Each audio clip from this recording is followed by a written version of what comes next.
record on this computer, and we are recording. So Catherine, welcome. It seems a bit funny to be saying that to you, having shared time on the board with you over the past year. But Catherine, it's great to have you and your input this evening on defusing conflict using interaction styles. So take it away. Okay, thank you very much and welcome everybody. So I work as a leadership coach with Airbus and Google. I've been qualified in type about 30 years. Can't believe it's that long actually.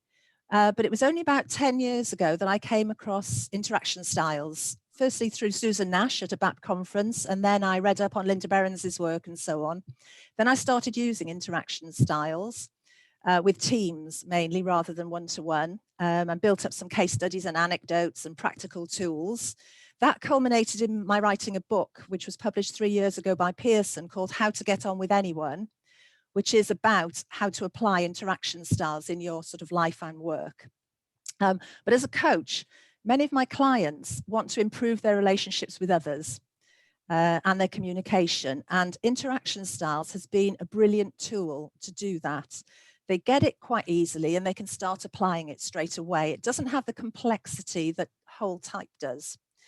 And for type people like you, the way I tend to describe interaction styles is that it's a way of collapsing down the 16 types of the MBTI into 4 groups of 4 that are particularly relevant to communications and conflict. So what I'm going to do today is talk about how you can use the interaction styles tool to help people deal with conflict. And I want to start by asking you what you know about interaction styles. I know many people here do know quite a bit about interaction styles, but there are probably some who don't. So we're going to put a poll up with just 3 options. You might be new to interaction styles as a theory, or know a little bit. You might know it quite well, or might know it very well and even use it with your clients. So let's have a look.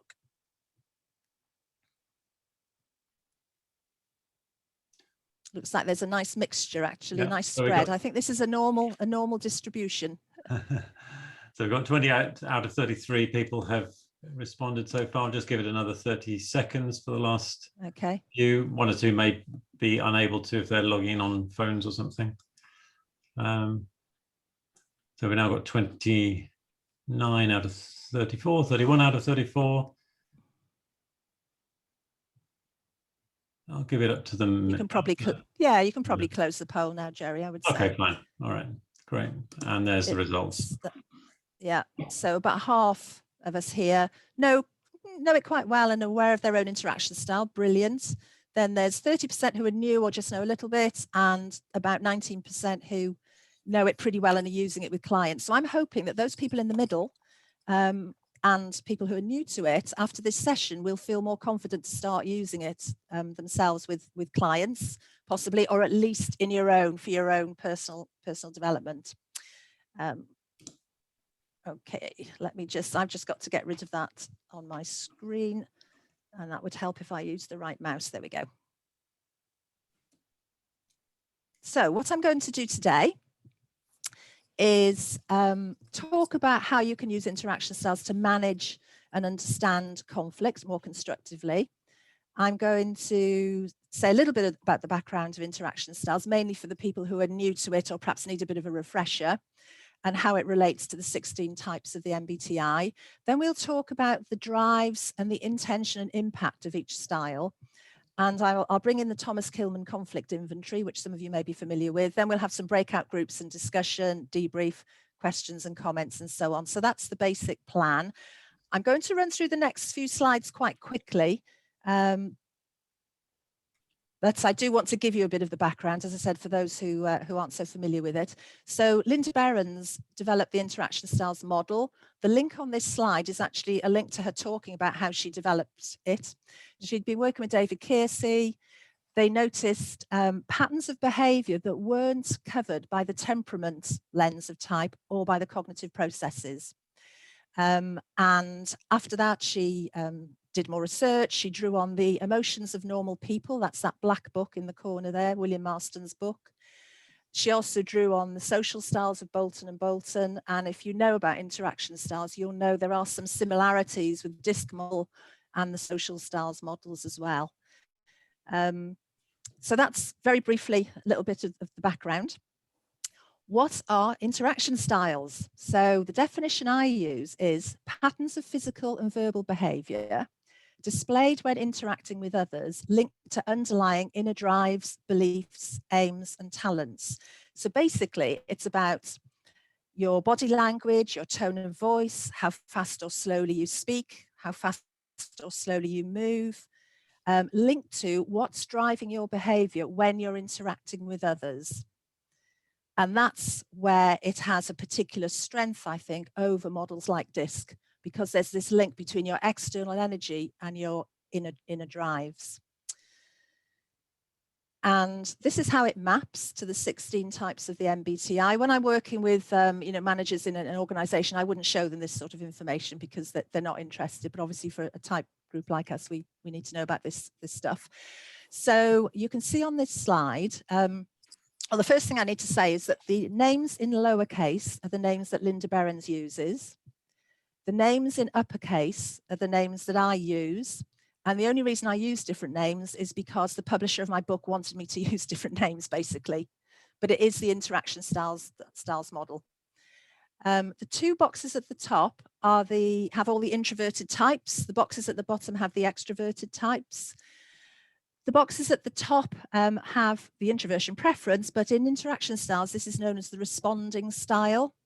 The extroverted types are known as the initiating style.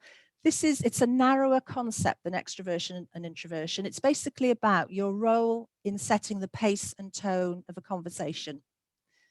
So people with a responding preference tend to have, as I said earlier, tend to move more slowly, speak more slowly, and spend more time on each topic. Whereas people with the extroverted types with this initiating preference tend to speak quite quickly, they move quite quickly, and they move from topic to topic quite quickly. They have a quicker use of time. Whereas the responding people at the top have a more sustained use of time. And as I said, they spend more time on a topic. So that's one pair of preferences that underlies these patterns, the responding and initiating. The other pair of preferences on the horizontal axis is how you attempt to influence other people. So the two boxes on the left-hand side have a directing style of influence. They're comfortable telling people what to do. They have a focus on task and time, and that correlates with the ST and NJ preferences. People on the right-hand side have an informing style of communication when they want to influence people. So they tend to give information, they explain, but they leave the option of whether to act up to the other person. They're not as direct and as clear about what they want. And that correlates with the SF and NP preferences. So it doesn't correlate in quite the sort of same way that other lenses of type do. So that's those two pairs of preferences. There is a third pair of preferences, which I'm not covering today really, but it's whether you have a focus on the outcome or the process. So if you imagine two diagonal lines, chart the course navigator and get things going, energize the focus on the process when you're in a discussion, in a meeting, whereas behind the scenes synthesizer and in charge mobilizer focus on the outcome. But there are substantial differences in the way they do that, which I will say something about a little bit later. I will just say a little bit more about this directing and informing pair of preferences. It's a continuum, and if you're at the extreme left-hand end and you were in a meeting and you wanted somebody to write minutes of the meeting, you'd probably say something like, Jerry, can you write the minutes, please? And it would be very clear what you want. So that's a very directing style. If you have the informing preference, which I do, I would be much more likely to say, oh, we need minutes of this meeting. Could somebody do it, please? And I'd sort of hope that Jerry or somebody else would volunteer. So now, obviously, as adults, we learn how to influence people. And so in practice, probably most of us use that sort of blended style in the middle because we've learned it. But if you think about what you would do automatically without having to think about being polite or whatever, we tend to have this preference. It also comes out in how you ask questions. So if you have a directing preference and you ask it, so if I wanted to say use this computer and my husband was using it, if I have a directing preference, I will probably say something like, oh, can I have the computer in 5 minutes, please? And, you know, it's very clear what I want. If I have the informing preference, which I do, I'm much more likely to say something like, oh, how long are you going to be on the computer? And I can see a few nods. Anne is nodding at me there. And depending on what he said, I might have to be a bit more assertive, and I might have to say, oh, well, I really need it in 10 minutes. Or if he said, oh, I'll be off in 5 minutes, I wouldn't need to say anything else. So it's interesting. It also comes out in how we ask questions. However, the interaction styles, patterns of behavior are much more than these pairs of preferences. They're whole patterns, they're dynamic, a bit like if you were at the ethics session yesterday, the BAPT board ethics session, we were talking about the dynamic nature of the preferences, how they work together, how they are patterns, and that's true of interaction styles as well. So how do I see interaction styles relating to type? Well, for me, type is about the cognitive processes, it's about how your mind works. And I think Cindy Paris talked about this if you were at Cindy's session on the first day. So it's about how your mind works, how you think. Whereas interaction styles is much more, I think, about how your emotions work when you interact with others. So I must keep emphasizing that interaction styles is about interaction. This is about what is happening when you are communicating, whether it's one-to-one, in a meeting, on the phone, wherever. And it's much more about the emotions that are going on for you. So just say a little bit more about that. So when we communicate with other people, we usually have a positive intention. You know, we don't set out to be awkward or difficult or whatever. Well, hopefully most of the time we don't. But sometimes the way we come across can have a negative impact, and then we don't have the influence we want. And this really comes down to, you know, what is driving our behavior when we're interacting, and that, while we might have a positive intention, sometimes the way it comes across, as I said, cannot have the impact we want. And this is how it relates to emotional intelligence. So if you know about interaction styles as a model, as a framework, you can be more aware of how you're coming across in terms of your behavior. But also you can become more aware of the emotions that perhaps are driving your behavior at that moment and the intentions that are driving your behavior. And similarly, in terms of other people, you can be more aware of the good things, that their good intentions that might be driving their behavior, even if their behavior is having a negative impact on you. And so you can adapt to build the relationship with them, if you like. I will give some practical examples of this a little bit later on. But I very much do see interaction styles as being a tool for being emotionally intelligent in the moment. Makes you more self-aware, more aware of your impact, and also more appreciative of what's driving other people's behavior. So I'm going to take a pause there just to ask if there are any questions before I go on to talking about conflict. And if you have a question, just put your hand up or unmute. I think we're not too big a group for that. So I can only see 25 people on my screen though. So if you do put your hand up, I may not see it.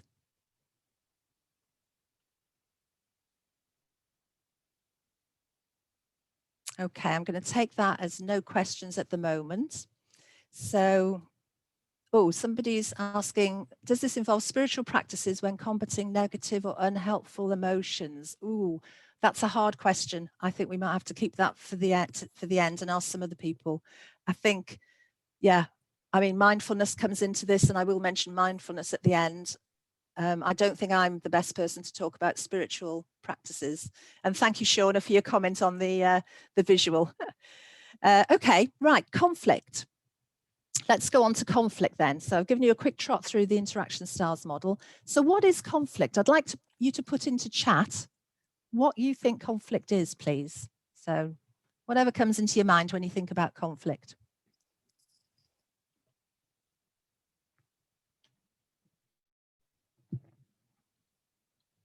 Yeah, disagreement with emotional loading, difference of opinion, where things are disconnected, arguments, being criticized, different sets of values, says Paula. Opinions differ. You hate it. That's an ESFJ. That's Sarah, I think.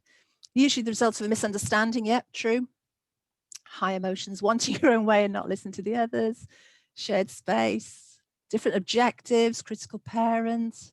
Not seeing things the same and feeling upset. Something meaningful has been trodden on. That's Catherine Hirsch. Thank you for that. Competition negative. Yeah, caring differently about things. Some great. And of course, they're all right. They're all absolutely correct. That is the way we see conflict. I looked it up in the dictionary. As a good INTP, you know, we like our definitions. So the Oxford English Dictionary defines conflict as a serious disagreement or argument. A prolonged armed struggle. Well, let's hope we're not having too many armed struggles in our businesses and our organisations at the moment. And an incompatibility between opinions, principles, etc. And I think it's in that etc. Well, that interaction styles comes in. And some of you have mentioned it in your comments because it's often about values and beliefs. And I think this is where interaction styles can help us a bit. I'm not saying it's the panacea for all conflict, but I think it does help interpersonal communication, if you like. And you can see there the quote from Margaret Heffernan, who's a bit of a CEO, entrepreneur, and also a professor at the University of Bath. So for good ideas and true innovation, you need human interaction, conflict, argument, debate. But of course, too often the conflict gets in the way of us listening to other people, as some of you have said.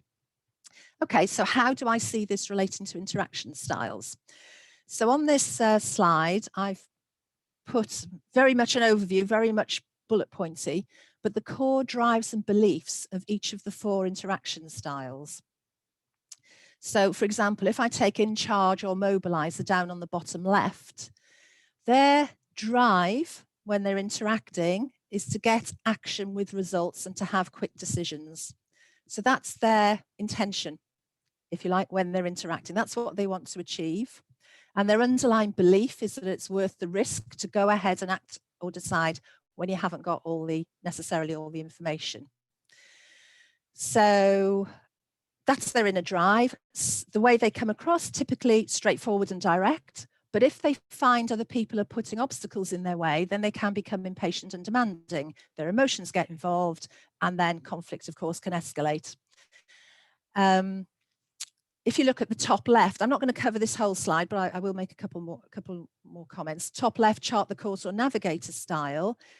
Their intention, their drive when they're interacting is to get a course of action, and they like to make deliberate and thought through decisions. And their underlying belief is that it's worth the effort to think ahead and think things through and check out all the risks and contingencies and so on. And that's fine. They come across as quite reserved or quite serious. However, when they run into another approach, then they can become tense, distant, or whatever. The point I'm trying to make here is that you can, I think, hopefully you can immediately see there's potential conflict between these two styles, between people of these 2 styles. So there's the mobilizer just wanting to rush ahead and get things done, and the navigator wanting to think it through and work things out first. And we have, well, I'll just briefly comment on the others, just so for people that aren't so familiar with the styles. So bottom right there, get things going, energizer, their inner drive, their intention when they're communicating is to get involvement and get collaborative decisions. They come across as engaging and persuasive. And they believe it's worth that energy, putting in that energy to involve everybody. But when they run up into, when they clash with other people, they get stressed and they can become frantic or create a sort of very flustered atmosphere. And top right, behind the scenes synthesizer, their inner drive is to get the best result, make consultative decisions, and they believe it's worth the time to reconcile all the inputs and get the best result for everybody.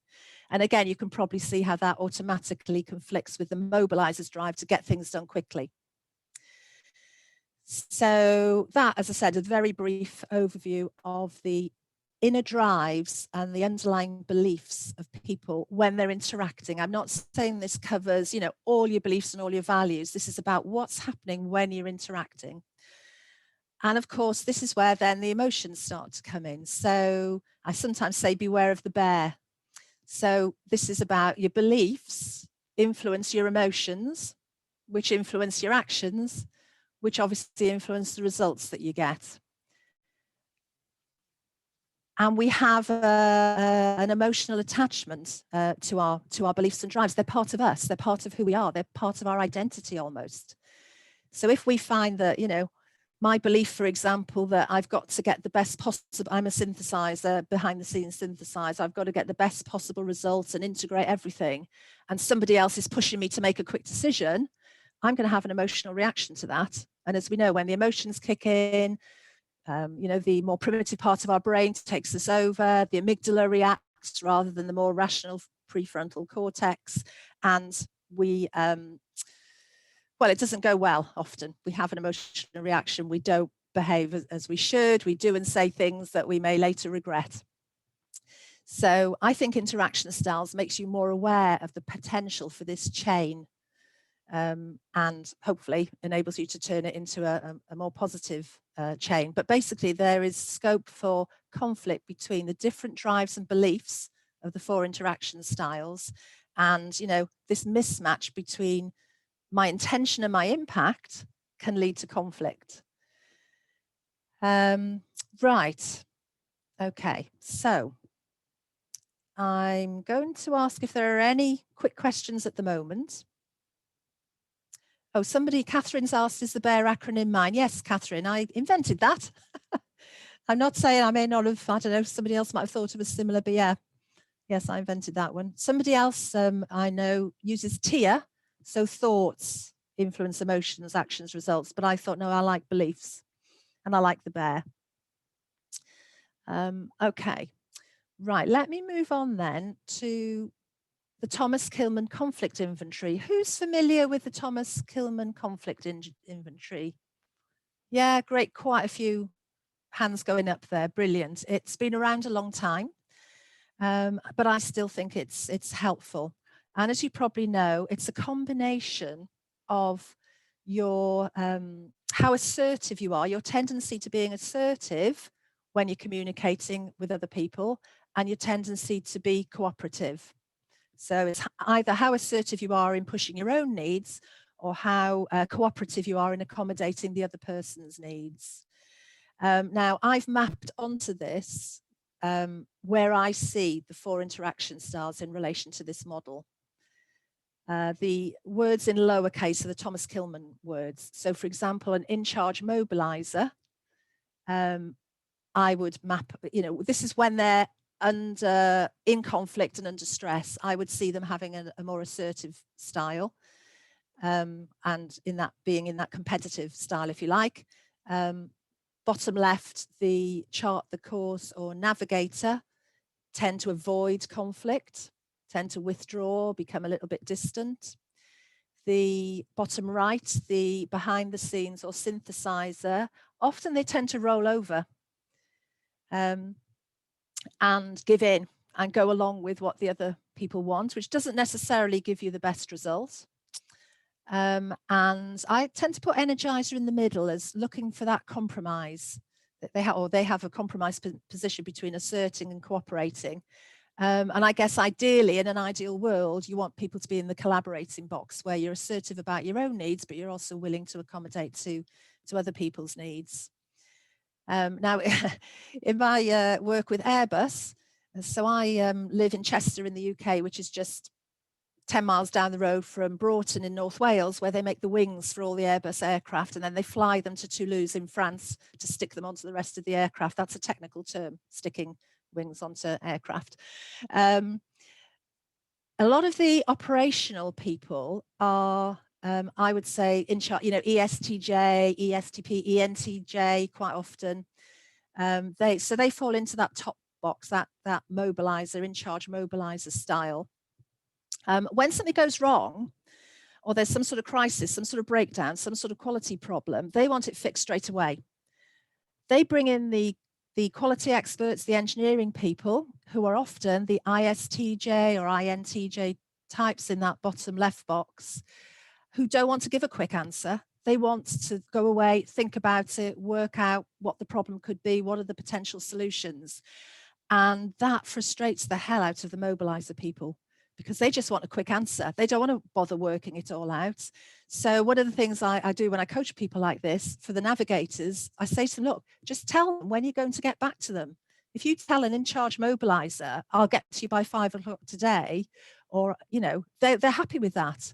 But it's that lack of engagement, that lack of communication that sometimes causes problems for the people in that navigator box. So that's a, you know, a one-off example. So we're halfway through this session. I'm going to be putting us into breakout groups shortly to discuss how we react in conflict and what we can do about it. Are there any more questions, or any questions so far? About conflict, about interaction styles, or anything else before we go into breakout groups? I'm conscious I've used a few examples of navigators and mobilizers and not of synthesizers and energizers, but there's plenty of examples of them too. Marky, I can see you've unmuted. Are you got a question? Yeah, so I know this model, but I don't use it extensively. So the collaborate, I know that what the collaborating is, but would you say that that's sort of the conscious development happening by each of these styles moving into that space, like that no one really claims that naturally? Yeah, I mean, as I said, in an ideal world, I think we'd all like to think we're good at collaborating, and collaborating really means, you know, if I use Peter Senge's terms, advocating your own position, but also being prepared to inquire into the other person's position. But I think when we're in conflict and stress, we retrench, don't we? We go back into our core, our identity, what we think is right. And then it's more difficult to either assert in an appropriate way or be interested in the other person's way. Does that answer more or less what? Yeah, I mean, I would say, you know, I'm an in-charge or a mobilizer. So like, you know, when I'm not in my better self, I would say collaborating is just do it the way I said, you know, like we're all set, right? So I'm aware that collaborating is not bad, but it's like, it's not under stress, particularly, it's not my first place I go. So you know, there's lots of techniques and things we've talked about how to slow down and do all that, but it sounds like the collaborating is not a natural home for anybody necessarily, like to start, that we all have a different idea of what collaborating really is. Yeah. Yes, okay. I think you're probably right. Yeah. And of course, there isn't always time to collaborate. But as I said, I think ideally we'd all like to, you know, think we can aspire to that box. Probably. Yeah. OK, so I'm going to ask Jerry to put a document in the chat. Oh, sorry, Carmel, you have a question, I think. Yeah, I just don't remember all the MBTI types. I was just wondering, I've got a few blanks there. So that's no problem, because my next slide. Sorry, next but one slide, I'll come on to that. So I will come on to that, but I'll just explain what we're going to do in the breakout groups first. Okay. So we're going to try and we're going to let you choose to go into breakout groups according to your interaction style. When you're in your group, and you'll need to make a note of these questions because you won't be able to see this slide when you're in the breakout group. What I'd like you to discuss is when you're in conflict with someone from your opposite style, number one, what reactions do you experience?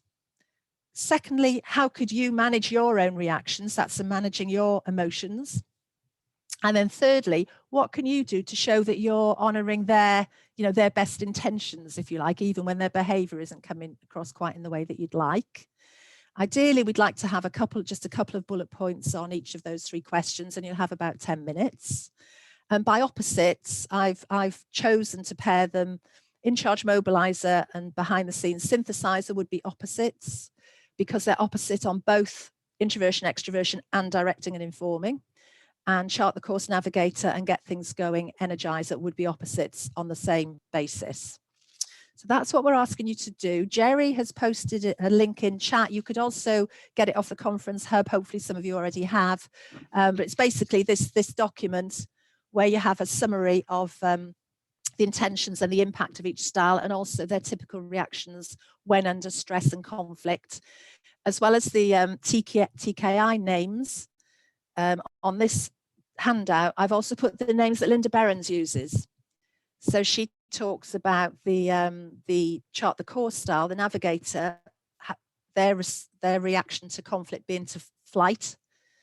Whereas the in-charge mobilizer is fight, the get things going energizer is flurry, and the behind-the-scenes synthesizer is freeze. I quite like alliterative, but that's all on that handout. And there's also a copy of the Thomas Kilman thing on that handout. So for Carmel's benefit, Carmel's now disappeared. I know she's there. So this is the mapping of all the types to the styles. So if you're not sure of your interaction style name, please look for your type on this chart. That will enable you to choose which group to go to. And we're in Jerry's hands for sorting out the groups. Jerry may well want to have more than one group. Okay, so yeah, Catherine, what I've done as I've been looking at people's types where people have put that into their name. So we have one breakout room only for navigators, because I think there'll be a relatively smaller group of navigators, but 2 each for mobilizers, energizers, and synthesizers. And so it's very important that you understand which of those groups you're in. When I open the rooms, you'll be able to choose the room that you go into. Okay, so the dialogue will come up and you'll be able to choose which room. If you don't get put in somewhere, don't worry. I will come along in a moment and pop you into a room if you don't manage to choose one. Does that make sense? Nobody's shouting that it doesn't. So shall I open these rooms, Catherine? Yes, please.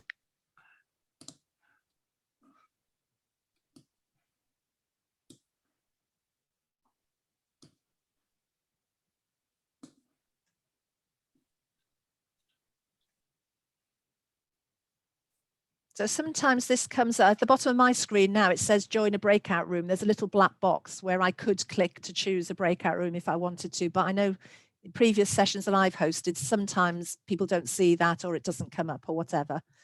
Yeah, we're getting numbers joining quite well here. Yeah, yeah. People are disappearing off the screen. I've somehow broken my breakout room. If you guys want to toss me into one of the synthesizers, that'd be great. Sorry, who is that speaking? This is David Poole. Okay. I had it for a second and then it went away. Assign David Poole.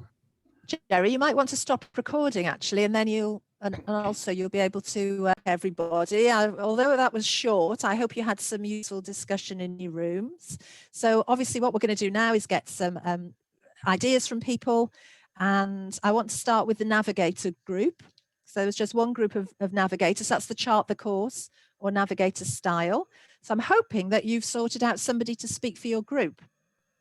And if that person could please unmute themselves. And if you didn't sort, great.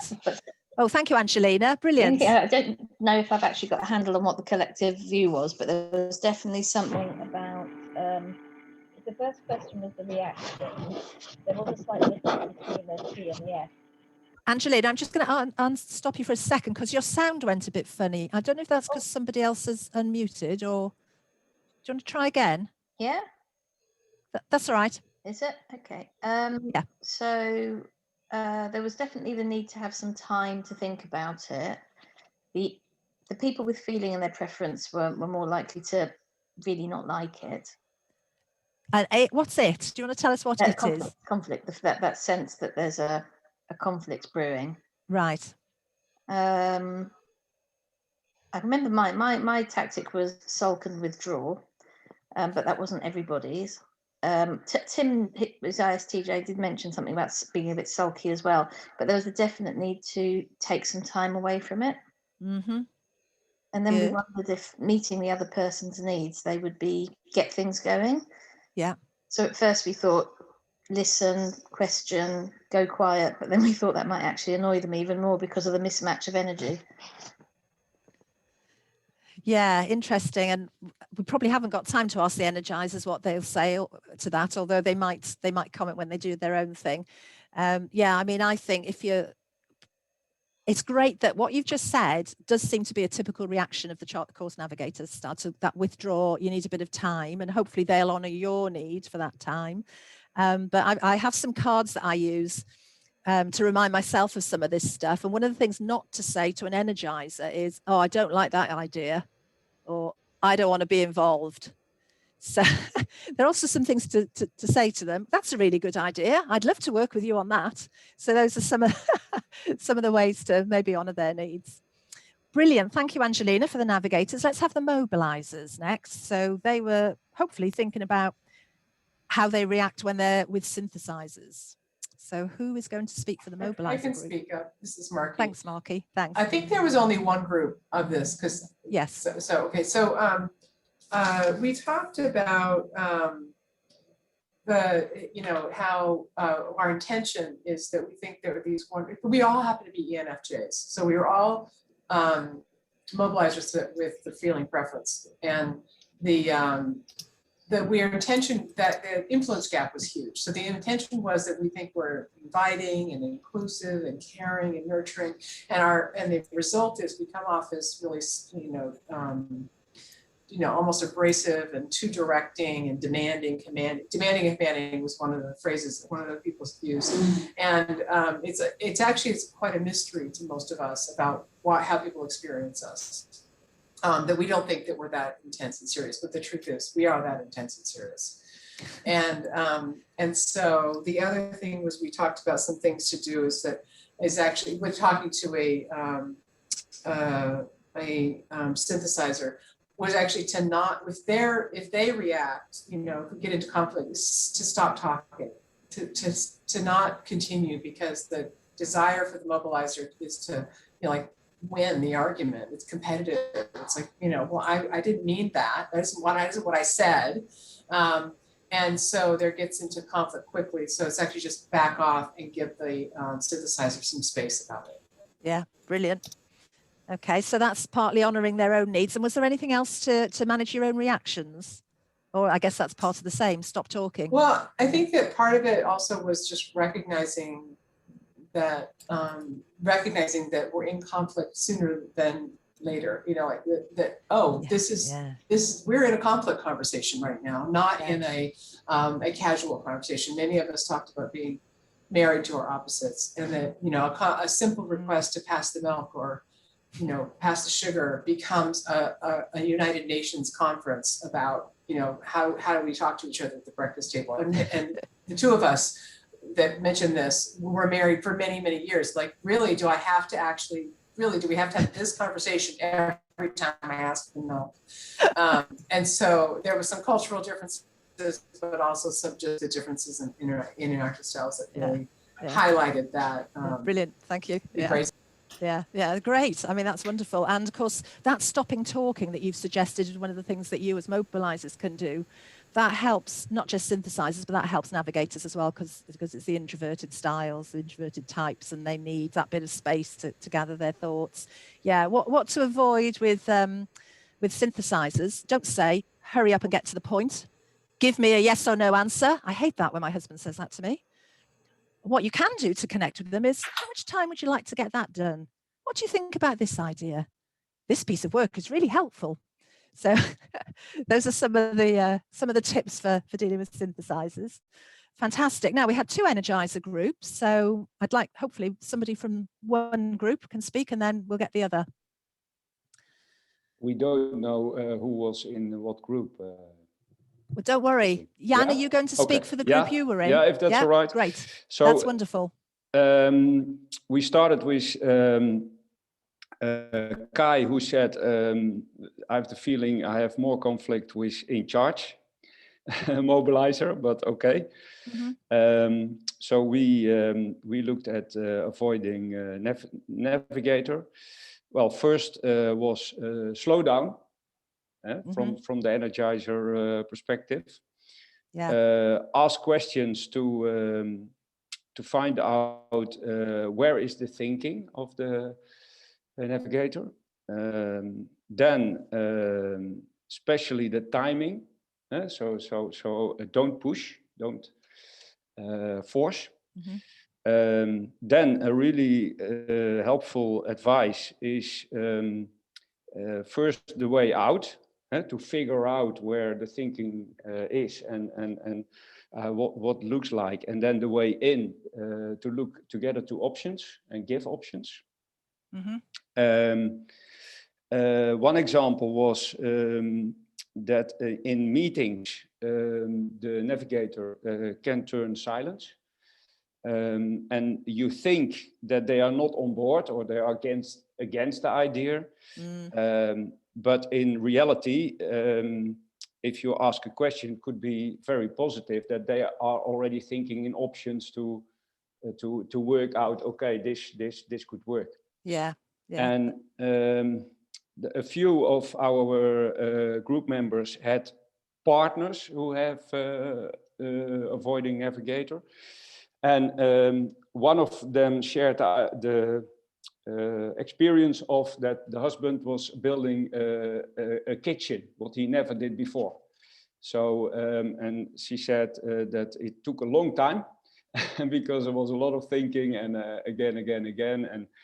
And a really good example was that, okay, but what are still the questions you have? And then she gave a few options and that helped really well. So that was a practical example of way out, way in. Yeah, brilliant. Thank you very much, Jan. Some great ideas there, but let's have the other Energizer group before I make any comments. So the other Energizer group, the one that Jan wasn't in. Yeah, so we can of course recognize a lot of what Jan just told us about. What we talked about is to slow down, not push as hard as we normally do. And also Sarah had a great example of working with a navigator, a customer or a client.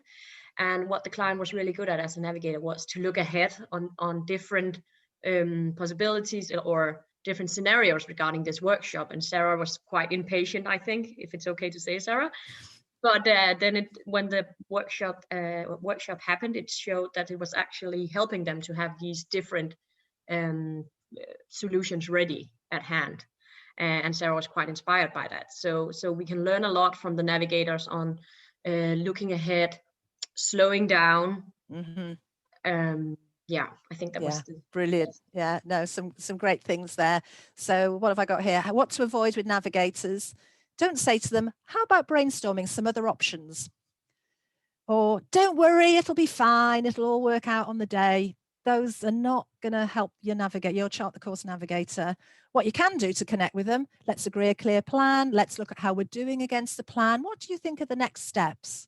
So those are some of my suggestions there for connecting with navigators. Thank you for that. Right, so the synthesizer group, again, there were two groups of synthesizers. So who would like to come forward to speak for one of the I've got some things groups? I'll share. Yeah, Thanks, David. One of them was just in the reaction side, and I think Natalie had this great, just this physical reaction of just kind of shrinking and just kind of stepping back. It felt like all of us kind of related to some in terms of just protecting ourselves or preserving our freedom. Also kind of letting them go or stepping out of the way so they can go mobilize and achieve what they wanted to do. As well as an issue of, is this an area of their competence? In which case there's more of a willingness to participate. So that seemed pretty important.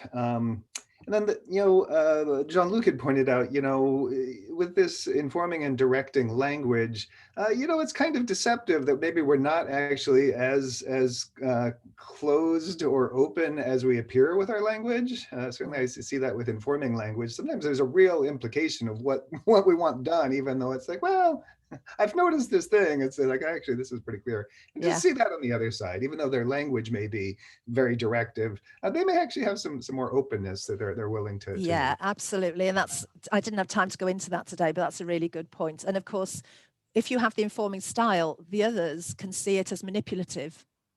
Absolutely. Yeah, great.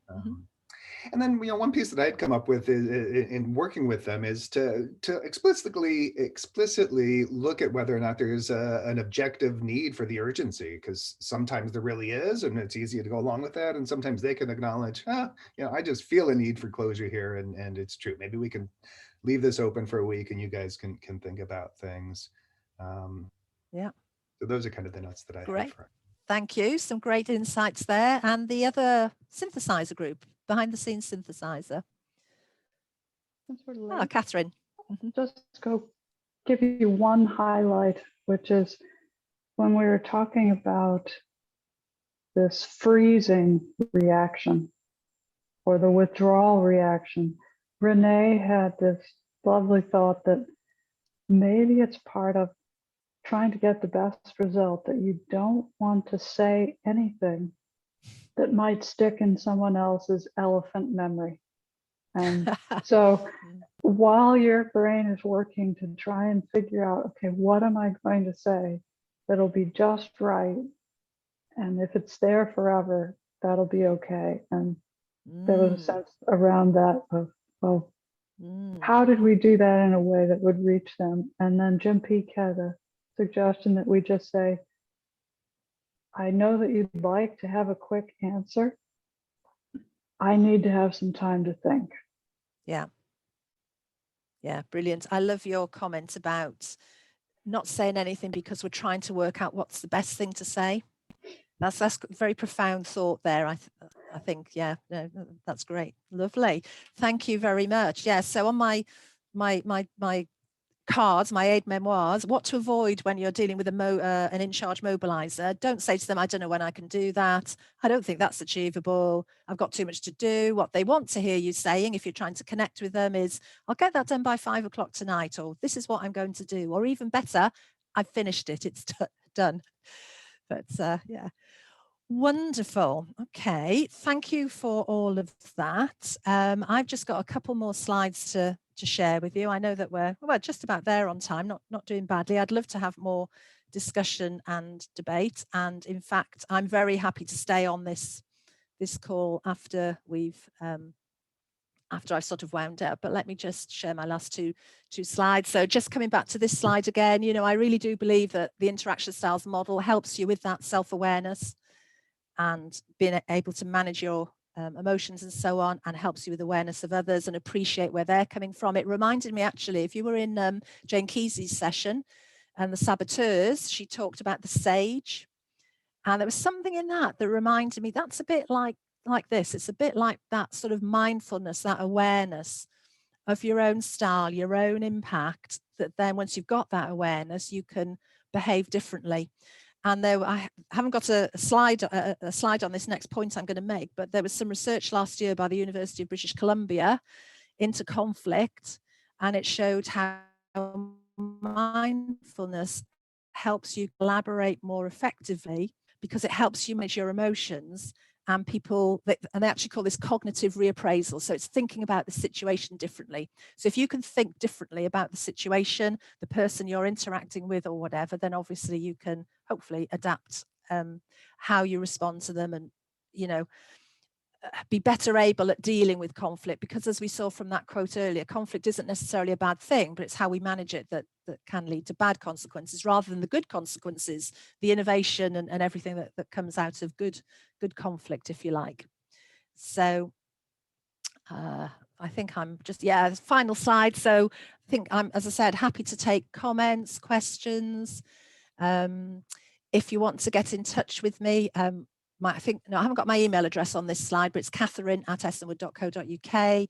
Connect with me on LinkedIn, Twitter, or whatever. On my website, I've actually put quite a lot now of little videos that explain the 4 styles and explain what interaction styles is. So if you can't, you know, you don't want to rewatch the whole of this recording, you'll see snippets of this type of thing on my website. And even better, buy my book. I understand in the UK at the moment, it's about £4 on Amazon.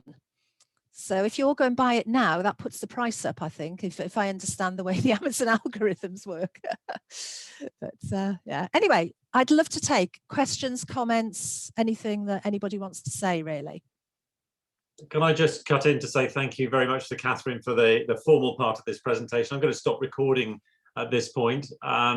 But thank you so much, Catherine, for pulling 2 lovely models together for us to think about together. And obviously the quality of conversation in the breakout rooms was high because we had great feedback from there. So thank you. I'm going to stop recording here.